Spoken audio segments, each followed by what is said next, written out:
eta laro, behizken apuntetu die, eta horietatik berreun bat eskan. Ez, aizkenen formatoa biak berdine da, hasieran saiatu ginen urtetik urtea gauzak aldatzen, baina nik uste honek invento arraroik ez dola behar, futbola da, neskamutiek, umek die, ardatza hori da, eta hortik aurrea aukera eta eskaintzen deuna da eratekoa, jatekoa, eta familien ondo pasatzeko asteburua.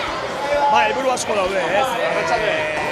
Aizkenen hasieran helburu ezan behar zeinen futbol zelaia erabat apartatuta zegoen garai batean, oain asko lotura herrikin ez, futbola herriari erdia ekartzea, behar zain kluba herriarena sentitzea jendeak eta plazan bertan ekitaldi bat egitea sentidu horretan ez.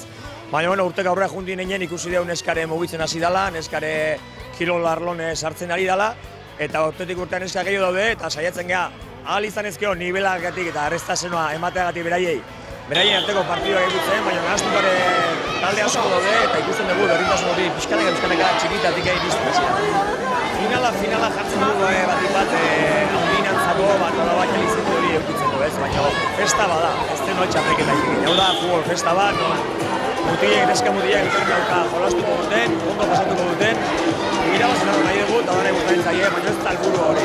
Eta bide batez gurasoi esan, ez da helburua irabaztea.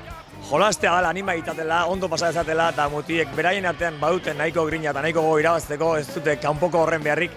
Eta esaten dizut, festa, futbola, jolasak, eraria, jana eta famili giroan asteburu polilla pasatzea besterik.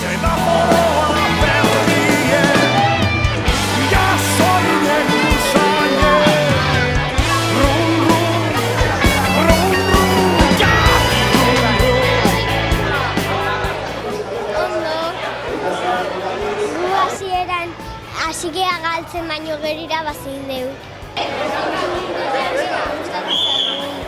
Futbola hasi ginen taldeka.